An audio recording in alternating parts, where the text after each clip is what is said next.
والد صاحب تقریباً کچھ 6-7 سال کے تھے جب پارٹیشن ہوئی ہے.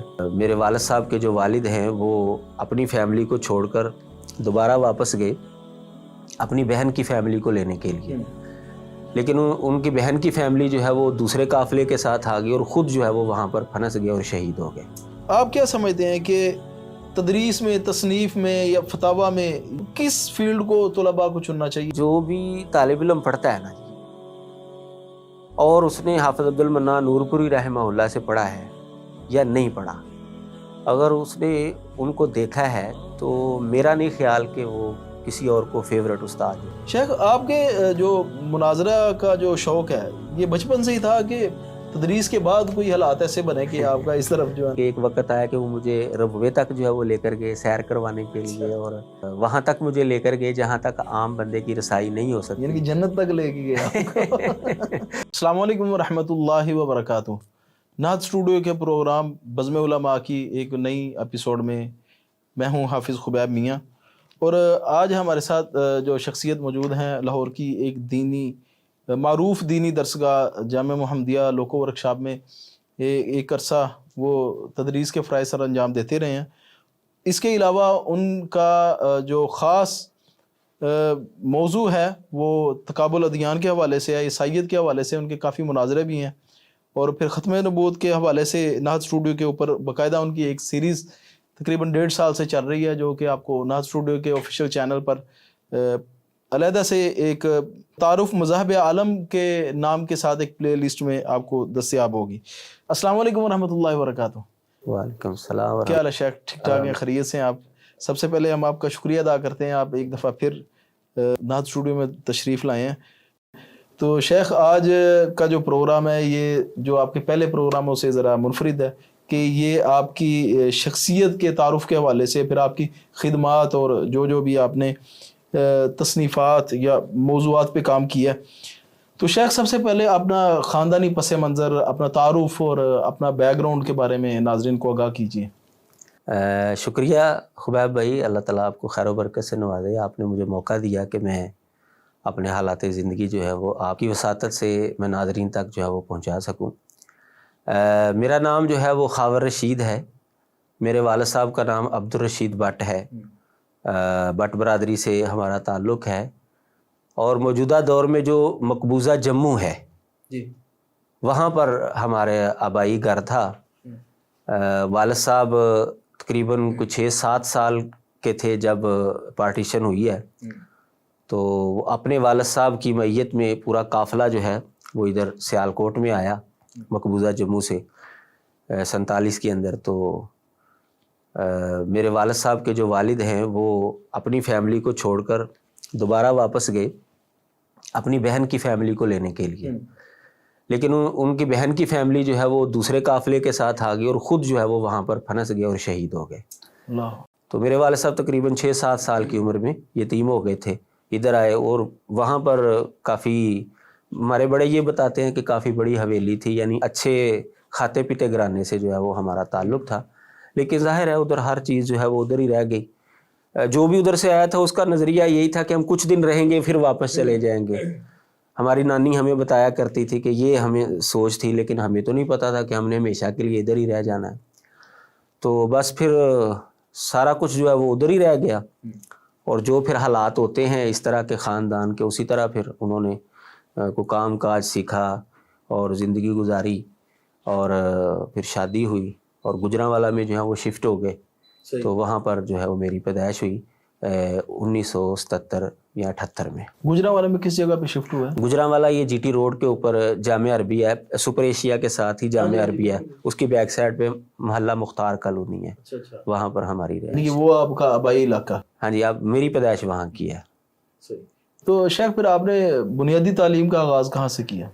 یہ ظاہر ہے جو بھی اس زمانے کا طریقہ کار تھا کہ بچوں کو مسجد میں بھیج دیا جاتا، وہ قرآن مجید پڑھنا اور پھر اسکول میں جانا. وہ اس وقت وہ کچی پکی ہوتی تھی، اب تو وہ نرسری، پلے گروپ اور KG بڑا کچھ ہے.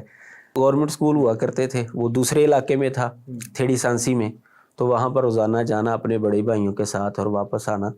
تو اس طرح پرائمری وہاں پر کی، اور پھر اس کے بعد جو ہے چونکہ ہمارا تعلق جو ہے وہ اہل حدیث خاندان سے نہیں تھا، بریلوی خاندان سے تعلق تھا، تو چھٹی کلاس میں میں پڑھ رہا تھا، تو اسکول سے میں فیس لینے کے لیے آیا، پرائیویٹ اسکول میں گورنمنٹ کے مقابلے میں تھوڑی سی زیادہ فیس تھی، تو وہ فیس لینے کے لیے آیا، اور میرے خالو جو ہے نا وہ اہل حدیث ہو چکے تھے، وہ حافظ عبد المنان نور پوری رحمہ اللہ کے ہمسائے تھے، اچھا، کنگنی والا میں، تو ان کی وجہ سے وہ اہل حدیث ہوئے، تو وہ آئے ہوئے تھے گھر میں، تو میں والدہ، مجھے ابھی بھی یاد ہے کہ وہ گھر میں وہ چھوٹی سی تندوری لگائی ہوئی تھی، تو وہ دوپہر کے وقت نا روٹی لگا رہی تھی وہاں پہ نا، تو ظاہر خالو مہمان بھی آئے ہوئے تھے گھر میں، تو میں نے فیس کا مطالبہ کیا، تو جیسے ماڑے حالات ہوتے ہیں تو والدہ نے اسی طرح کی باتیں کی کہ ہمارے پاس نہیں ہے پیسے، تجھے پڑھنے کا شوق ہے تو جاؤ کسی مدرسے میں جا کر پڑھو، اور آپ کو تو پتہ ہے کہ اگر کوئی اہل حدیث یہ بات سن لے دوسرے مسلک والوں سے تو وہ پھر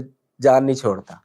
میرے خالو نے یہ جملہ سنا کہ یہ گھر والے تیار ہو گئے ہیں کہ اس بچے کو کہہ رہے ہیں کہ اگر پڑھنا ہے تو مدرسے میں چلے جاؤ، ظاہر ہے وہاں پر سب کو پتہ تھا کہ فری تعلیم ہوتی ہے، تو خالو میرے نے مجھے کہا کہ بھائی یہ پینٹ شرٹ اتارو، شلوار قمیض پہنو، میں تمہیں مدرسے میں داخل کرواتا ہوں، تو ان کو تو موقع چاہیے، تو وہ پھر مجھے لے کر جو ہے نا حافظ عبد المنان نور پوری رحمہ اللہ کے پاس لے گئے، کیونکہ وہ ان کے دوست بھی تھے، میرے خالو عمر سے ان سے بڑے بھی تھے، تو بڑا احترام کرتے تھے میرے خالو حافظ صاحب کا، اور حافظ صاحب بڑی عزت کرتے تھے ان کی بھی، تو ان کے پاس لے گئے، انہوں نے میرا ٹیسٹ لیا، اردو پڑھائی، اس کے بعد حافظ عبدالسلام صاحب دوسرے کمرے میں بیٹھے ہوئے تھے رحمہ اللہ، تو انہوں نے بھی میرا ٹیسٹ لیا، تو دونوں شیوخ نے یہ کہا کہ بچہ چل جائے گا، صحیح، اردو مجھے پڑھنی آتی تھی، تو پھر اس کے بعد ناظم دفتر کے میں لے گئے، تو انہوں نے بھی مجھ سے اخبار پڑھا کر دیکھا، تو انہوں نے کہا ٹھیک ہے میں اس کا داخلہ کر لیتا ہوں، تو میں پھر جامعہ مدیہ میں گجرانوالہ GT روڈ میں مدرسے میں جو ہے وہ داخل ہو گیا، یہ 1990 کی بات ہے۔ اچھا، ماشاءاللہ۔ تو شیخ ادھر سے آپ نے تعلیم کا آغاز کر دیا پھر؟ جی۔ تو اساتذہ کون کون سے تھے جن سے آپ نے علم حاصل کیا؟ بنیادی کلاسوں میں کون سے تھے؟ بنیادی کلاسوں میں جو ہمارے اساتذہ تھے، شیخ الحدیث و تفسیر مولانا محمد عبداللہ رحمہ اللہ کے صاحبزادہ حافظ محمد عمران عریف صاحب، وہ اس وقت جو ہے وہ محتمم ہے، تو قاری منظور صاحب رحمہ اللہ تھے، اسی طرح جو ہے حافظ عباس انجم صاحب تھے، جی، اسی طرح جو ہے یہ قاری حنیف مدنی صاحب جو ادھر قریبی ہوتے ہیں، یہ اس وقت یہ مبعوث تھے، اور ادھر جو ہے نا وہ روزانہ پڑھانے کے لیے وہ جایا کرتے تھے، یہ ہمارے ابتدائی کلاسوں میں جو ہے نا یہ، اسی طرح مولانا رفیق سلفی رحمہ اللہ تھے۔ اس کے بعد پھر اس کے بعد ظاہر ہے جیسے جیسے کلاسیں بڑھتی گئی تو بڑے اساتذہ کے پاس پیریڈ آئے، دوسری کلاس میں جب پہنچا تو حافظ عبدالسلام بٹوی رحمہ اللہ جو ہے ان کے پاس بلوغ المرام وہ کافی سالوں سے وہ پڑھاتے تھے، تو وہ ہم نے کچھ تھوڑی سی پڑھی، تو پھر وہ ادھر آ گئے مرید کے میں، تو یعنی کہہ لیں کہ جامعہ محمدیہ میں جو ان کے آخری شاگرد ہیں نا ان میں بھی شامل ہوں، تو پھر اس کے بعد جو ہے مولانا عبداللہ جو شیخ الحدیث تھے وہ بلوغ المرام انہوں نے پڑھائی، پھر مولانا عبدالحمید ہزاروی رحمہ اللہ جو اس وقت صدر مدرس تھے ان کے پاس بھی پیریڈ آئے، پھر ظاہر ہے کہ بڑے شیخ حافظ عبد المنان نور پور، جیسے جیسے ہم بڑھتے گئے تو اساتذہ بھی ظاہر ہے کہ وہ بڑے جو ہے وہ۔ تو شیخ یہ جو آپ کے اساتذہ تھے ان میں فیوریٹ شخصیت کون سی رہی آپ کی؟ جامعہ محمدیہ میں جو بھی طالب علم پڑھتا ہے نا جی، اور اس نے حافظ عبد المنان نور پوری رحمہ اللہ سے پڑھا ہے یا نہیں پڑھا، اگر اس نے ان کو دیکھا ہے تو میرا نہیں خیال کہ وہ کسی اور کو فیوریٹ استاد جو ہے وہ مانے گا۔ حافظ صاحب جو ہے نا وہ اللہ تعالیٰ کی طرف سے ان کے اوپر بہت ہی بڑا کرم تھا، نیکی، تقویٰ، للہیت، اور علم کے اندر بھی وہ جو ہے نا بہت بڑے جید عالم دین، یعنی جس کو کہتے ہیں نا شیخ الکل فی الکل، کہ ایسا استاد کہ جس کو ہر فن آتا ہے، تو الحمدللہ ان کو ہر فن نہیں آتا تھا، کسی بھی فن کے اندر ہر فن مولا، تو درس نظامی کے جتنے بھی فنون تھے نا وہ سب ان کو آتے تھے، اور علم و عمل کے اندر جو ہے نا وہ بہت ہی آگے تھے، تو ان سے متاثر ہونا جو ہے نا یہ لازمی جز تھا، جو بھی وہاں پر پڑھتا ہے تو سب سے زیادہ جو بھی اسٹوڈنٹ متاثر ہوتے تھے نا وہ حضرت حافظ صاحب سے متاثر ہوتے تھے۔ پھر ان کے بعد جو ہے مولانا عبدالحمید ہزاروی رحمہ اللہ، اور میرے ایک استاد ہیں بڑے جن کی وجہ سے کہ میں کہہ سکتا ہوں کہ میں پڑھائی کی طرف زیادہ راغب ہوا، بڑی توجہ دلایا کرتے تھے، مولانا جوید اقبال سیالکوٹی حافظہ اللہ، سیالکوٹ میں ان کا مدرسہ ہے. بہت وہ بھی قابل آدمی ہے, وہ بھی بہت قابل آدمی ہے. تو شیخ جو شخصیت تھی مولانا عبدالمنان نور پوری رحمہ اللہ, عموماً اس طرح کے جو مشائخ ہوتے ہیں وہ بڑی سنجیدہ طبیعت اور بالکل خاموش رہنا یا مطالعے میں رہنا, تو آپ کے ساتھ یا طلباء کے ساتھ ان کا کس طرح کا رویہ دوستانہ رہتا تھا یا وہی اپنی سنجیدگی میں رہتے تھے؟ وہ نہیں, حافظ صاحب جو ہے نا وہ اپنی سنجیدگی میں رہتے تھے, وہ کبھی کسی سے مذاق نہیں کرتے تھے. ان کے پاس جب بھی کسی نے بیٹھنا ہے نا, یا تو علمی گفتگو کرے گا یا کوئی تقوی الہیت کی بات ہوگی, اور اگر وہ کوئی ایسا انسان ہے نا کہ جو ان کی مجلس میں بیٹھ کر تبدیل نہیں ہونا چاہتا, وہ بھاگ جائے گا, وہ ان کی مجلس میں پھر نہیں آئے گا. ان کی مجلس میں آپ کسی کی غیبت نہیں کر سکتے. اگر آپ نے کسی کی غیبت شروع کی ہے تو فوراً ٹوک دیں گے وہ.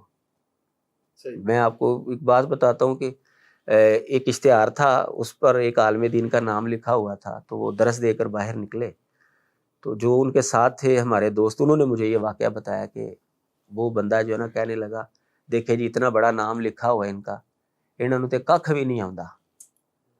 حضرت حافظ صاحب فرمانے لگے, ਮੈਨੂੰ ਦੱਸੋ ਇਹਨਾਂ ਨੂੰ ਕੁੱਲ ਵੱਲਾ ਆਉਂਦੀ ਕਿ ਨਹੀਂ ਆਉਂਦੀ? ਯਾਨੀ ਉਹ ਤੇ ਆਂਦੀ ਹੋਣੀ,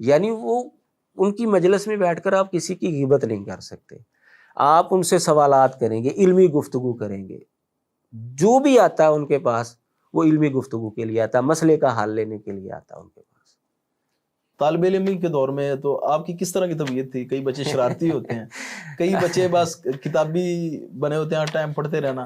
نہیں, میری طبیعت نا ذرا کافی شرارتی تھی اور لاؤبالی سی طبیعت تھی. مجھے یاد ہے کہ مجھے سبق کے اوپر جو ہے نا وہ میری پٹائی شاید ہی کبھی ہوئی ہے, بہت کم ہوئی ہے, لیکن آخری پیریڈ جو ہے نا پہلی کلاس میں وہ چھوڑنا جو ہے وہ سمجھیں کہ ہمارے اوپر شاید فرض عین تھا. تو آخری پیریڈ ہوتا تھا زور کی نماز کے بعد, وہ فارسی کا پیریڈ تھا.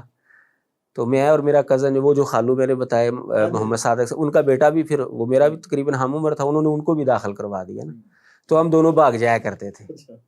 تو دوسرے دن پھر جو ہے نا حافظ عمران عریف صاحب جو اس وقت محتمم ہیں, وہ ہماری خوب جو ہے نا وہ پھر پٹائی کیا کرتے تھے. یعنی وہ شرارتی قسم کا تھا, اور کرکٹ کھیلنا اور اس طرح کے معاملات جو ہے نا, پڑھائی کے اندر جو ہے نا وہ درمیانے درجے کا میں اسٹوڈنٹ تھا. شیخ, جب آپ نے اپنا تعلیمی جو دور ہے اور سفر مکمل کیا, تو آپ کے پاس پھر دو میدان تھے آگے, ایک تدریس کا اور ایک دعوت و تبلیغ کا, تو آپ نے کون سا میدان چنا؟ مجھے جو ذوق تھا نا وہ تدریس کا ذوق تھا. ہمارے ایک استاد مولانا محمد مالک بھنڈر حافظہ اللہ, وہ گجرانوالہ میں شیخ الحدیث ہیں. وہ بھی آپ کے استاد رہے ہیں؟ جی, وہ بھی میرے استاد ہیں. میں نے ان سے سنن نبی داؤد بھی پڑھی ہے, وراثت کا علم بھی حاصل کیا. وہ رغبت وہ باتوں باتوں میں کہا کرتے تھے کہ تمہاری کلاس میں نا بڑے مدرس ہیں, تمہاری کلاس میں بڑے مدرس ہیں. تو الحمدللہ انہوں نے بھی ذوق دلایا, تدریس کا شوق جو ہے وہ ہو گیا. تو میرا ذہن یہی تھا کہ میں تدریس کروں, لیکن کوئی موقع نہیں ملا. لیکن حافظ عبدالمنان نور پوری رحمہ اللہ کے پاس میں چونکہ زیادہ اٹھتا بیٹھتا تھا, اور وہ محلہ قریب ہونے کی وجہ سے میں ان کی مسجد میں نماز بھی پڑھنے کے لیے جاتا. خالہ کے گھر میں جب جانا تو وہاں اس وقت بھی ملاقات ہونی. تو وہ ظاہر ہے استاد جو ہے وہ جو زیرک استاد ہوتا ہے وہ سمجھتا ہے کہ اگر اس طالب علم کو موقع ملے گا تو یہ آگے نکل جائے گا. تو یہ لوکو ورکشاپ کی جو انتظامیہ ہے, مولانا طاہر طیب بٹوی صاحب کی شادی پر وہاں پر گئے. تو وہاں پر حافظ صاحب نے ان کو کہا کہ تمہیں اگر کسی استاد کی ضرورت ہوئی تو میرے کو منڈا ہے, میں بھیج دیاں گا. ظاہر ہے وہ ٹھیٹ پنجابی میں باتیں کرتے تھے. تو کچھ دنوں کے بعد نا مجھے حافظ صاحب نے ان کو ملنے کے لیے گئے فراغت کے بعد. تو میں اور ایک اور استاد تھے, ایک اور ساتھی تھے, وہ بڑے قابل, ہماری کلاس میں سب سے قابل تھے. ہم دونوں اندر داخل ہوئے تو سلام دعا کے بعد کہنے لگے, مولانا میں نے آپ کی بات کی ہے لاہور والوں سے, تو وہ اگر آپ کو بلائیں گے تو وہ چلے جائیں. میرے تو تصور میں بھی نہیں تھا کہ وہ مجھے کہہ رہے ہیں, تو میرے تو تصور میں بھی نہیں تھا کہ وہ مجھے کہہ رہے ہیں, کیونکہ میرے ساتھ جو ساتھی تھا وہ ہماری کلاس میں سب سے قابل تھا. تو ان کو سمجھ آ گئی کہ اس کو سمجھ نہیں آئی, تو انہوں نے باقاعدہ میری طرف اشارہ کر کے, مولانا میں آپ کو کہہ رہا ہوں, آپ کو کہہ رہا ہوں کہ لاہور والے آپ کو اگر بلائیں گے تو وہاں پر چلے جائیے گا. میں بڑا حیران ہوا کہ حافظ صاحب کو میرے اوپر اتنا اعتماد ہے کہ میری سفارش کی ہے انہوں نے. تو پھر وہ واقعی چند دنوں کے بعد جو ہے پھر انہوں نے مجھے بلا لیا اور میں پھر یہاں لاہور کے اندر جو ہے تدریس کے لیے آ گیا اور الحمدللہ آج تک جو ہے وہ تدریس یہاں پر میری جاری ہے. ابھی بھی جامعہ محمدیہ میں آپ جی کے پیریڈز دارالعلوم ہوتے ہیں؟ محمدیہ لوکو ورکشاپ میں میری تدریس جاری ہے. یہ 1998 فروری کے اندر میں یہاں پر آیا تھا. تو شیخ جامعہ محمدیہ میں جب آپ آئے تو مولانا عبداللہ رفیق صاحب حافظہ اللہ ادھر مدیر تھے، ابھی بھی ہیں ماشاءاللہ. تو ان کے ساتھ آپ کا کیسا تجربہ رہا؟ وہ بہت نیک آدمی ہیں، اچھے آدمی ہیں. کچھ عرصہ یہاں پر گزارنے کے بعد مجھے پتہ چلا کہ حافظ عبداللہ رفیق صاحب کی جو بہن ہے نا وہ ہمارے محلے میں رہتی ہے اور ان کے جو بھانجے ہیں وہ میرے کرکٹ فیلو تھے. اچھا. وہ بعد میں مجھے پتہ چلا کہ یہ تو ان کے عزیز ہیں، تو پھر اس وجہ سے بھی ان کے ساتھ جو ہے وہ اچھا تعلق جو ہے وہ قائم ہوا. تو بہت نیک اور بہت اچھے آدمی اور ان کے ساتھ الحمدللہ اچھا وقت، اور انہوں نے بڑی اچھی تربیت کی. ظاہر ہے نوجوان تھے، جب ہم پڑھانے کے لیے آئے تھے، میں آیا تھا تو وہ بڑا دھیان رکھتے تھے ہمارا. میں اب کئی دفعہ میں نے اپنے ساتھیوں کا کہ اگر حافظ صاحب اس وقت ہمارا اتنا دھیان نہ رکھتے تو آج شاید ہم اتنے کامیاب مدرس نہ ہوتے. وہ ہمیں کہہ لیں کہ ادھر سے ادھر نہیں ہونے دیتے تھے. ظاہر ہے وہ یحییٰ صاحب بھی استاد لگے، وہ ان کے عزیز تھے. پھر اس کے بعد یہ سب ان کے بھانجے ہیں شاید؟ نہیں بھانجے نہیں، ان کی بیگم کے بھائی ہیں. جو ان کی پہلی بیگم فوت ہو گئی ہے نا، ان کے وہ بھائی تھے. تو ان کی وجہ سے بھی وہ ظاہر ہم تقریباً ہم عمر ہی تھے تو ہم جولی بھی ہو گئے. پھر اگلے سال عطار رحمان علوی صاحب بھی آ گئے تو ہم تینوں کا گروپ بن گیا. تو پھر وہ بڑا خیال رکھتے تھے ہم تینوں کا نا. تو الحمدللہ انہوں نے ہمارے اوپر جو ہے نا وہ بڑی محنت کی اور جس کی وجہ سے میں سمجھتا ہوں مطلب انہوں نے آپ کے اوپر انویسٹمنٹ کی ہے جو اللہ کہ تعالیٰ ماشاءاللہ اچھا ریوارڈ دے. تو اور مولانا عبداللہ رفیق حافظہ اللہ، تو آپ کو پتہ ہے میڈیا کے اوپر آنا وہ بالکل ابھی بھی کیمرے کو جائز نہیں سمجھتے، بلکہ وہ تو اتنی سختی کرتے ہیں کہ جو سیکیورٹی کیمرہ ہے اس کے بھی وہ خلاف ہیں. تو ان کی شخصیت کے اعتبار سے یا ان میں جو خوبیاں پائی جائیں ان میں، یا کوئی آپ کو ایسی ان کی خوبی لگی کہ جو آپ ناظرین کو بتانا چاہیں وہ ضرور. یہ تو ظاہر ہے کہ علماء کے اندر جو ہے وہ اجتہادی مسائل کے اندر اختلافات جو ہیں وہ تو چلتے رہتے ہیں. تو یہ اصل میں سمجھتا ہوں کہ جو ان کا تقویٰ الہیت ہے نا، تو جو پرانے علماء کے اندر ہوا کرتا تھا وہ اسی کی وجہ سے جو ہے نا انہوں نے اتنا جو ہے نا وہ سخت فتویٰ جو ہے وہ اپنایا ہوا ہے. بہرحال یہ وہ ایک عالم دین ہے، شیخ الحدیث ہے، مفتی ہیں، یہ ان کا حق بنتا ہے. لیکن ہمارا جو حق ہے ہم ان سے ادب کے ساتھ اختلاف تو کر سکتے ہیں اگر کسی مسئلے میں ہمارا ان کے ساتھ اختلاف ہے تو، لیکن ہم ان کی توہین یا تنقید جو ہے وہ ہرگز نہیں کر سکتے. باقی وہ اچھے مدرس ہیں، اچھے مربی ہیں. ناظرین کو میں یہی کہنا چاہتا ہوں آپ کی وساطت سے کہ اگر وہ اپنے بچوں کی اچھی تربیت کروانا چاہتے ہیں تو حافظ عبداللہ رفیق حافظہ اللہ کی شاگردی میں وہ اپنے بچوں کو بھیجیں.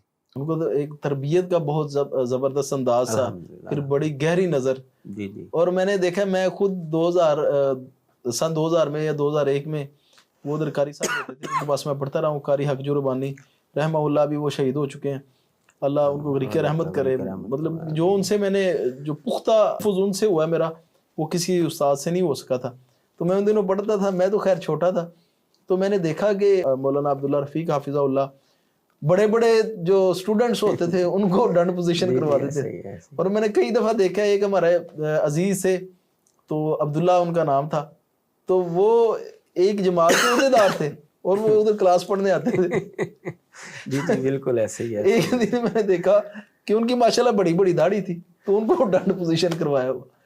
تو کسی کے چہرے پہ کبھی بھی جو ہے نا وہ غصہ طلباء کے اندر یا ناگواری نہیں آتی. ظاہر ہے وہ سمجھتے تھے کہ یہ ہماری تربیت کے لیے کیا جا رہا ہے. ظاہر ہے وہ کوئی بھی استاد جو ہے وہ اپنے شاگردوں کا دشمن تو نہیں نہ ہوتا. تو ابھی اس کے اثرات یہ نظر آتے ہیں کہ اس دور میں جو طالب علم، کیونکہ اب تو یہ دور ہی نہیں رہا کہ کسی کے اوپر سختی کریں، مدارس میں بھی یہ ماحول نہیں رہا. ادھر کے تو ماحول کا مجھے نہیں پتا.